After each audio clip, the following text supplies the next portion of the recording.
Hello students, Bhagwati PG college की online कक्षाओं में आपका स्वागत है। आज हम बीए पार्ट फर्स्ट ईयर की राजनीति विज्ञान के राजनीतिक क्षेत्र का अध्ययन कर रहे हैं और विशेष तौर से परंपरागत दृष्टिकोण के अनुसार। देखिए, जैसा कि आपने पहले पढ़ा कि राजनीति विज्ञान के संदर्भ में विद्वानों के दो दृष्टिकोण चले थे, परंपरागत दृष्टिकोण और आधुनिक दृष्टिकोण। ये आप पिछली कक्षा में जान चुके हैं कि राजनीति विज्ञान के दो दृष्टिकोण माने गए हैं। एक तो है परंपरागत दृष्टिकोण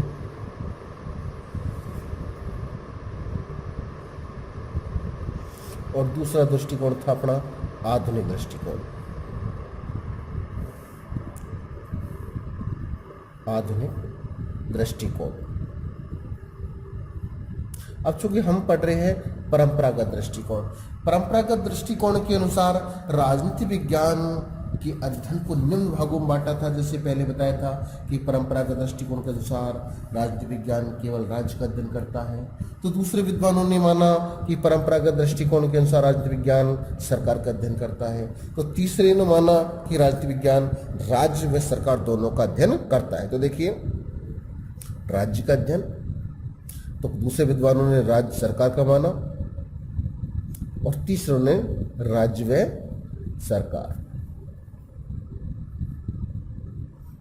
तो यहां तक हम पहले जान चुके हैं। अब आगे हमको पढ़ना है कि राजनीति विज्ञान के क्षेत्र क्या है। ध्यान दीजिए, क्षेत्र। क्षेत्र से तात्पर्य है कि वो किस क्षेत्र में काम करता है। ठीक है, राज्य का अध्ययन करता है, सरकार का अध्ययन करता है और राज्य व सरकार दोनों का अध्ययन करता है, ये मान लिया। तो परंपरागत दृष्टिकोण के अनुसार राजनीति विज्ञान के क्षेत्र क्या क्या है, तो इस विषय के संबंध में सबसे पहले हम देखते हैं। तो हालांकि अलग अलग विद्वानों ने अपने अपने मत दिए हैं, लेकिन हमको ये समझना होगा कि परंपरागत जो राजनीति विज्ञान है उसकी परिभाषा के अनुसार, जैसे उसकी परिभाषा दी गई है, तो उस परिभाषा के अनुसार या उसके संबंध में आधुनिक दृष्टिकोण के अलावा या परंपरागत दृष्टिकोण में राजनीति जो विज्ञान है उसका क्षेत्र क्या है। जैसे कि एक विद्वान हुए गार्नर। कौन से विद्वान हुए? गार्नर। गार्नर ने राजनीति विज्ञान के जो क्षेत्र है उसको 3 भागों में बांटा। ध्यान दीजिए, गार्नर हुए, इन्होंने राजनीति विज्ञान का जो क्षेत्र है उसको 3 भागों में बांट दिया। कितने भागों में बांट दिया? 3 भागों में। कैसे कि इसका उद्देश्य क्या होता है, राज्य का क्षेत्र क्या है और राज्य का उद्देश्य क्या करना है। राज्य क्या करता है कि राज्य की प्रकृति तथा उत्पत्ति की खोज करना राजनीति विज्ञान है, परंपरागत दृष्टिकोण है। वो क्या करता है? सबसे पहला काम राज्य की प्रकृति तथा उत्पत्ति की खोज करता है।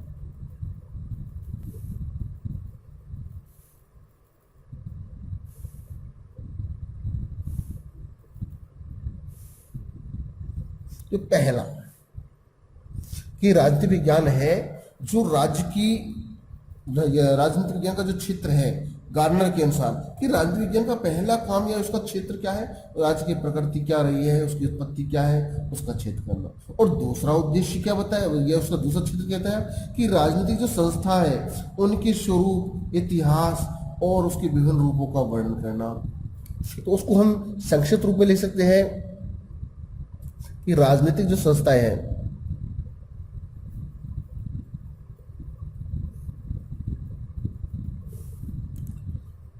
को स्पष्ट करना। हम संक्षिप्त में स्पष्ट करना लिख रहे हैं। स्पष्ट में उसके स्वरूप का वर्णन करना, उसकी हिस्ट्री क्या रही है, उसके कौन सा स्वरूप है, उसकी विवरण क्या है। यानी राजनीति विज्ञान का जो परंपरागत क्षेत्र है उसमें राज्य की प्रकृति, उत्पत्ति खोज करना कि राज्य का निर्माण कैसे हुआ, उसकी उत्पत्ति का कारण क्या रहा। दूसरा है राजनीतिक जो संस्था है वो राजनीतिक संस्था कैसे हुई है, कैसे होता है। और तीसरा है राजनीतिक नियमों का वर्णन। ध्यान दीजिए, इसको मैं संक्षिप्त रूप में स्पष्ट कर रहा हूं। राजनीति, हालांकि इसको हम देखते हैं तो इसमें क्या है कि गवेषणा के आधार पर राजनीति विज्ञान के नियमों का यथासंभव अनुमान करना या स्पष्ट करना, लेकिन हम इसको संक्षिप्त रूप में अगर लिखेंगे तो सीधे लिख सकते हैं नियमों का को स्पष्ट करना। कि राजनीति विज्ञान का जो परंपरागत दृष्टिकोण है उसके अनुसार गार्नर ने ये 3 दृष्टिकोण बताए, ये 3 क्षेत्र बताए कि राजनीति विज्ञान का क्षेत्र क्या है, इसका कार्य कहाँ वो नजर आता है, या इसका उद्देश्य क्या है, किस उद्देश्य के लिए बनी है, ये कह सकते हैं। तो कुछ क्षेत्र के रूप में हम कह सकते हैं कि प्रकृति, राज्य की प्रकृति और उसकी खोज कर, उत्पत्ति की खोज करना। दूसरा है राजनीतिक संस्था को स्पष्ट करना है कि वो राजनीतिक संस्था कैसे बनी है, किस प्रकार का माध्यम है, उसका काम क्या है, क्या करना है, क्या वो सब कुछ है। तीसरा है नियमों को स्पष्ट करना कि राजनीति विज्ञान से संबंधित क्या नियम रहे हैं, क्या उसका उद्देश्य है, क्या उसका कार्य करना है, इसको समझाना है। ये राजनीति विज्ञान का क्षेत्र है। किसके अनुसार है? गार्नर के अनुसार। इसी प्रकार से प्रोफेसर गेटिल भी, उन्होंने भी राजनीतिक विज्ञान के संबंध में 3 बातें बताई थी। क्या बताई थी? कि राज्य की उत्पत्ति और राजनीतिक संस्थाओं में सिद्धांतों का विकास, कि राजनीति का जो क्षेत्र है वो राज्य की उत्पत्ति कैसे हुई है, यानी वही बात है पहले प्रकृति की खोज के अनुसार। दूसरा है राजनीतिक संस्थाओं का अध्ययन करना है, उसके बारे में विवरण देना, तो वो की वही दूसरा पॉइंट है।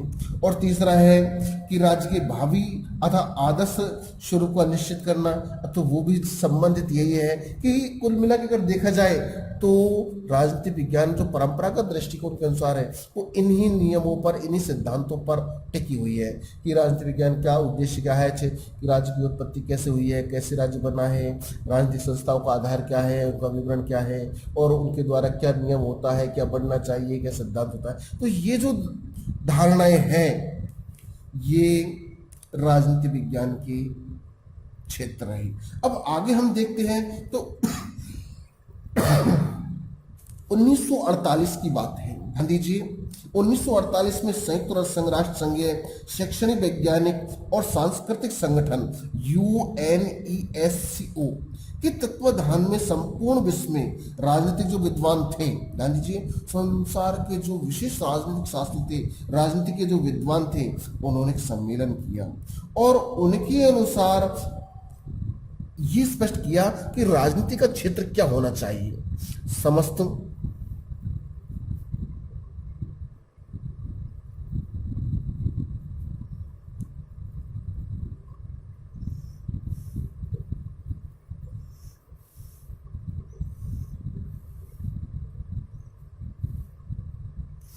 कि जितने उसमें सभा में जो या उस संघ में जो संगठन में जो विचार विमर्श हुए उसके अनुसार राजनीति विज्ञान के क्षेत्र क्या होने चाहिए, या विद्वानों ने क्या माना कि राजनीति विज्ञान का क्षेत्र कैसे बनाया जा सकता है। तो देखिए कि राजनीति विज्ञान में कौन कौन से क्षेत्रों को सम्मिलित किया जाना चाहिए, या एक राजनीति का जो अध्ययन करता होता है या राजनीति विज्ञान का जो ज्ञानार्थी है उसको किन किन विषय से संबंधित क्षेत्रों में अध्ययन करना चाहिए, किन किन विषयों की जानकारी होना उसके लिए आवश्यक होता है। तो देखिए उसमें ये मान गए कि राजनीति के सिद्धांत, ध्यान दीजिए, सबसे पहले थी राजनीतिक सिद्धांत।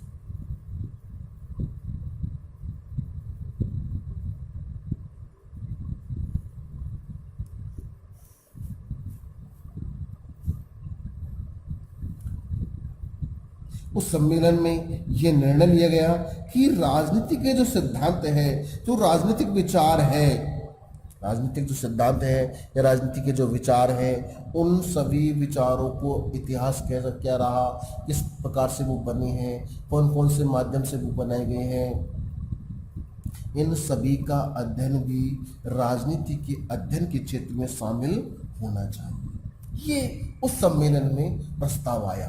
इस प्रस्ताव के अनुसार राजनीतिक जो सिद्धांत है उनको भी राजनीति के क्षेत्र में स्वीकार किया गया। कौन से में? परंपरागत दृष्टिकोण के अनुसार। फिर उसके बाद दूसरा उन्होंने क्या कि राजनीति का दूसरा क्षेत्र कौन सा होता है, तो उसमें हम कह सकते हैं कि राजनीतिक संस्थाएं। ध्यान दीजिए,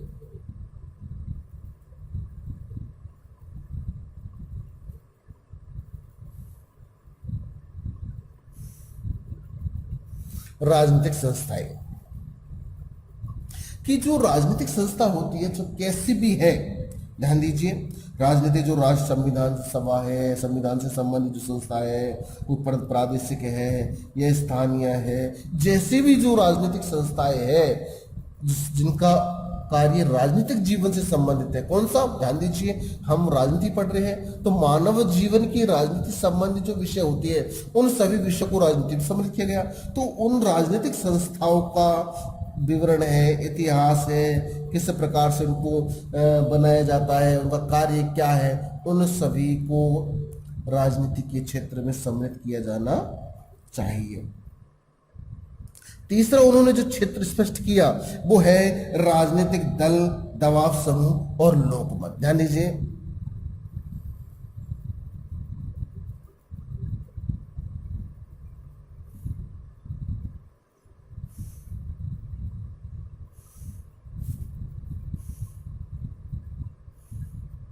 ध्यान दीजिए, इनको भी इसमें सम्मिलित किया गया। राजनीतिक दल, दबाव समूह और लोकमत, इनको भी राजनीति के क्षेत्र के रूप में सम्मिलित किया गया। क्यों किया गया? क्योंकि ये राजनीतिक मान, ध्यान दीजिए, इस बात को हमको बार बार याद रखना है और मूल आधार इसी ध्रुवीकरण पर चलना है कि राजनीति विज्ञान जो है वो मानव जीवन के राजनीतिक जीवन का अध्ययन, मानव जीवन के राजनीतिक पक्ष का अध्ययन करते हैं। इसलिए राजनीतिक जो दल है और राजनीतिक जो दबाव डाल सकते हैं, चाहे समाचार पत्र, प्रेस है, चाहे जनमत है या कोई अन्य संस्था है, उन सभी को, लोकमत है, उन सभी को राजनीति विज्ञान के क्षेत्र में सम्मिलित किया जाना चाहिए।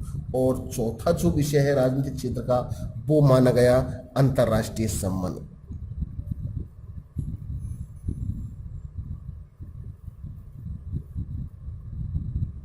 अंतर्राष्ट्रीय संबंध कि राजनीति यानी आज स्थानीय क्षेत्र पे क्या हो रहा है ये तो राजनीति को पढ़ना है, सरकार या राज्य के अंदर क्या हो रहा है ये भी अध्ययन करना है, लेकिन राष्ट्रीय क्षेत्र के अलावा जो अंतर्राष्ट्रीय क्षेत्र है उस क्षेत्र में राजनीति विज्ञान में क्या होना चाहिए, क्या हो सकता है, क्या क्या विवरण चल रहा है, अंतर्राष्ट्रीय स्तर पर विधि क्या चलती है, राज्य दो राष्ट्रों की पारस्परिक नीति संबंध क्या है, उन सभी को उस यूनेस्को के सम्मेलन में अपनाया गया और उस उनके अनुसार ये माना गया कि ये सभी राजनीतिक दृष्टिकोण में शामिल। तो ये सारी बातें परंपरागत क्षेत्र के अंतर्गत आती हैं। अब हम देखते हैं कि जो 1948 में यूनेस्को में जो सम्मेलन हुआ था उस सम्मेलन में इन चार बातों को विशेष तौर से अपनाया गया। कौन कौन सी बातें हैं? राजनीतिक सिद्धांत, राजनीतिक संस्थाएं, राजनीतिक दल, दबाव समूह व लोकमत और अंतर्राष्ट्रीय संबंध। इन बातों को राजनीति विज्ञान के क्षेत्र में सम्मिलित किया जाना चाहिए। चलो ये बात मान ली, तो अब इनके आधार पर क्या क्या आता है ये तो मुख्य बिंदु है। इन मुख्य बिंदु के आधार पर हम स्पष्ट कर सकते हैं या कह सकते हैं कि राजनीति विज्ञान में किन किन चीजों को सम्मिलित किया जा सकता है। तो ध्यान दीजिए, देखिए कि राजनीतिक सिद्धांत में क्या क्या होता है कि जैसे मानव का राजनीतिक जीवन, मानव है, मानव का जो क्योंकि इन चारों को अगर हम सम्मिलित रूप में देखें तो राजनीति विज्ञान का क्षेत्र क्या बनेगा।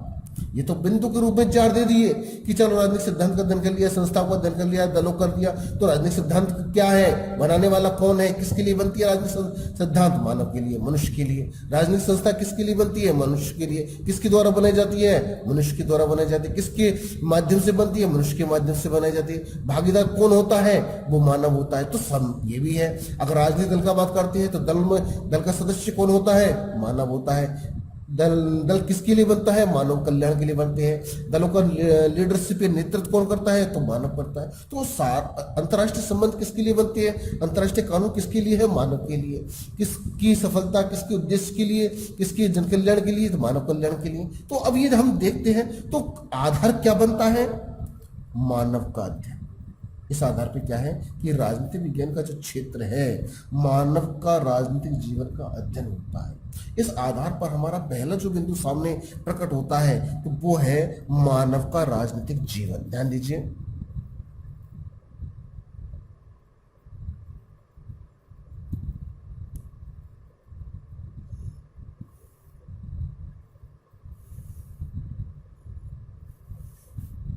मानव का राजनीतिक जीवन। तो राजनीतिक विज्ञान का पहला जो क्षेत्र हमारे सामने स्पष्ट होता है वो है मानव का राजनीतिक जीवन। जिस अर्थात क्योंकि जो जैसे भी सब कुछ जो कुछ भी हो रहा है राजनीति से संबंधित है, राजनीति जो कुछ चाहती है करती है, उसका मेन जो ध्रुवीकरण आता है, मेन केंद्र आता है, जो ध्रुवीकरण है वो मानव के ऊपर चलता है। इसलिए राजनीति का पहला जो क्षेत्र है मानव का राजनीतिक जीवन, यानी मानव जीवन में राजनीति क्या करता है, बस वही उसका पहला उद्देश्य है। अब आगे हम चलते हैं कि दूसरा क्षेत्र इस आधार पर क्या प्रकट होता है। दूसरा होता है राज्य। दूसरा क्या होता है, राज्य। कि राज्य किसके लिए बनता है, तो राजनीति विज्ञान किसी राज्य की राजनीति है। राज्य क्या करता है, राज्य का निर्माण कैसे हुआ, क्योंकि हम पहला टॉपिक पढ़ चुके हैं कि राज्य की प्रकृति उत्पत्ति को दूसरे जो विद्वान हुए थे उन्होंने भी राज्य का बताया था। यहाँ भी राजनीतिक सिद्धांत है, तो राजनीतिक सिद्धांत तो है, लेकिन किसके लिए है वो राजनीतिक सिद्धांत, राज्य के चलाने के लिए तो होंगे। तो दूसरा चीज जो क्षेत्र है राजनीति विज्ञान का वो है राज्य, कि राज्य का निर्माण कैसे होता है, उसकी प्रकृति क्या रही है। अन्य जो पाश्चात्य विद्वान हुए थे हाब्स लागरूसो, उन्होंने तो राज्य की उत्पत्ति के संबंध में बहुत सारे मत दिए। एक लोक कल्याणकारी राज्य कैसा होता है या क्या होना, उसके सिद्धांत क्या होने चाहिए, या किसी राजनीतिक संस्था को या किसी राज्य को लोक कल्याणकारी राज्य बनने के लिए क्या क्या आवश्यक होता है, कौन कौन से सावधानी रखनी पड़ती, उन सारी चीजों का अध्ययन ही राजनीति विज्ञान का क्षेत्र सम्मिलित होता है। उसके बाद तीसरा नंबर अगर हम देखें तो वो है सरकार, जो कि दल है, दबाव समूह है या राजनीतिक संस्था है, जो हमने गार्डनर के अनुसार पढ़ी थी। इनको अगर हम देखते हैं तो राजनीति विज्ञान का क्षेत्र क्या है, सरकार। क्योंकि जो सरकार है वो भी राजनीति का मूल आधार है। अगर सरकार नहीं है तो राज्य का अस्तित्व नहीं है, क्योंकि किसी राज्य के लिए सरकार का होना आवश्यक है। जितनी उसके लिए भूमि जन की आवश्यकता पड़ती है उसी प्रकार से उस पर कोई एक राजनीतिक संस्था या सरकार की आवश्यकता पड़ेगी, क्योंकि उसके बिना वो राज्य पूर्ण स्वतंत्र नहीं होता है, वरना वो एक जंगल का कबीला सा बनकर रह जाएगा या जंगली राज्य बन के रह जाएगा। क्योंकि मनुष्य स्वभाव से जंगली होता है, तो उसमें सरकार का होना आवश्यक है। अगर सरकार का अध्ययन राजनीति विज्ञान नहीं करेगी तो राजनीति विज्ञान का कोई अस्तित्व नहीं है। इसलिए राजनीति विज्ञान का जो परंपरागत दृष्टिकोण है उसके अनुसार राजनीति विज्ञान का जो क्षेत्र है वो सरकार का अध्ययन भी होता है। इसके बाद स्थानीय, राष्ट्रीय, अंतर्राष्ट्रीय। स्थानीय क्षेत्र में जैसे भारत में अगर हम भारत को अगर ढांचा देखिए हम, तो भारत में स्थानीय निकाय है, ग्राम का व्यक्ति है तो ग्राम पंचायत है, नगर का है तो नगर परिषद, नगर निगम, इस प्रकार से संस्था बनती है। राज्य की संस्था बढ़ती है, केंद्र की संस्था बनती है, और राष्ट्रीय, अंतर्राष्ट्रीय, राष्ट्रीय के बाद अंतर्राष्ट्रीय उनकी संस्था बनती है। उन संस्थाओं से संबंधित जो है उनकी जो समस्याएं हैं, क्योंकि समस्या ही कार्य होता है। क्योंकि अगर संसार में समस्या नहीं है, ध्यान दीजिए, अगर संसार में समस्या नहीं है तो प्रगति भी नहीं है, रुकावट नहीं है तो विकास भी नहीं है। विकास कब होगा, जब रुकावट आएगी। निर्माण कब होगा, जब परेशानी आएगी। क्योंकि अगर हम बरसात में अगर बाहर भीगेंगे नहीं, सर्दी में ठिठुरेंगे नहीं, तो हमारे मन में भवन घर बनाने का ख्याल नहीं आएगा। एक पक्षी भी घर जब बनाने की चेष्टा करता है जब वो सोचता है कि मुझे घर की आवश्यकता है। तो इसी प्रकार से राज्य, राष्ट्रीय, अंतर्राष्ट्रीय और की जो समस्याएं हैं उनका अध्ययन भी करता है। तो ध्यान दीजिए, इसमें राज्य का जो चौथा राज्य विज्ञान राज्य की स्थानीय, राष्ट्रीय और अंतर्राष्ट्रीय समस्याओं का अध्ययन करता है।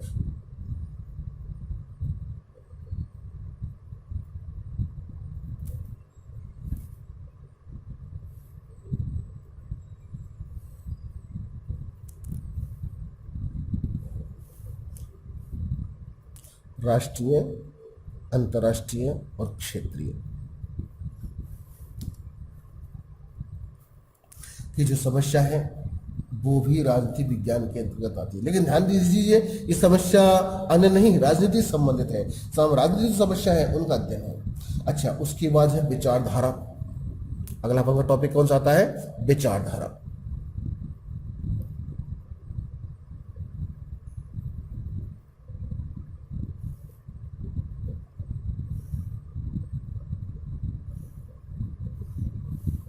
कि विभिन्न प्रकार की विचारधारा रही है। कहीं राजतंत्र है, कहीं लोकतंत्र है, कहीं संस्थात्मक शासन है, कहीं अध्यक्षात्मक शासन है, ये अलग अलग है। किसी राष्ट्र हाब्स के विचार अलग थे, रूसो के विचार अलग थे, प्लेटो के विचार अलग थे, अरस्तु के विचार अलग रहे हैं। हर एक व्यक्ति अलग अलग होता है, उसकी धारणा अलग अलग होती है, उसका तर्क अलग होता है, उसके सिद्धांत अलग होते हैं। तो हर व्यक्ति के अनुसार एक राज्य क्या होना चाहिए, कैसा होना चाहिए, ये है। तो राजनीति विज्ञान का परंपरागत क्षेत्र के अनुसार विचारधाराओं का अध्ययन होता है। अंतरराष्ट्रीय विधि एवं संबंधों संगठन का अध्ययन जो है अपना, अगर छठा तो अगर बिंदु देखे, इन्हीं बिंदुओं पर आधार पर अंतरराष्ट्रीय संबंध,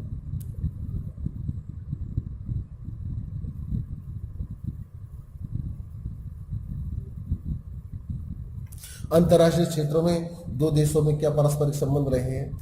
आज दो पड़ोसी आपस में लड़ते हैं, पड़ोसी लड़ते हुए मित्र बन रहे हैं, मजबूर बन जाते हैं, कौन सी आवश्यकता पड़ती है। तो ये क्षेत्र भी राजनीति का क्षेत्र कहलाता है, ये क्षेत्र भी राजनीति के क्षेत्र के अनुसार आता है। तो एक राजनीति विज्ञान का जो व्यक्ति होता है उसको किन विषयों का अध्ययन करना चाहिए या उसका क्षेत्र क्या क्या हो सकता है, यह आपके सामने इस प्रकार से ये बिंदु सामने आते हैं। और इन बिंदु से स्पष्ट होता है कि राजनीति विज्ञान का क्षेत्र क्या है। एक बार हम पुनः इसको संक्षिप्त रूप में देखते हैं कि राजनीति विज्ञान का क्षेत्र क्या है।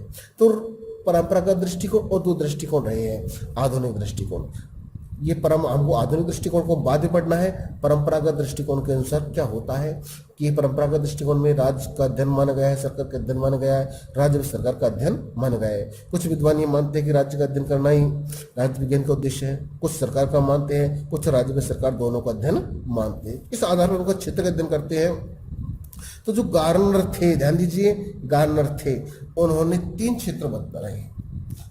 पहला है परंपरागत के अनुसार है राज्य की प्रकृति तथा उत्पत्ति की खोज करना, राजनीतिक संस्थाओं का स्पष्ट करना, राजनीति के जो नियम है उनको स्पष्ट करना, ये राजनीति विज्ञान के क्षेत्र रहे हैं। अब इन क्षेत्रों के आधार पर हम देखते हैं कि कौन कौन से बिंदु निकलते हैं, क्योंकि अन्य जो विद्वान हुए उन्होंने भी तोड़ मरोड़ के उल्टी सुल्टी बात निष्कर्ष के रूप में यही सामने आती है। तो इस आधार पर एक राजनीति विज्ञान का परंपरागत दृष्टिकोण के अनुसार क्या क्षेत्र हो सकता है।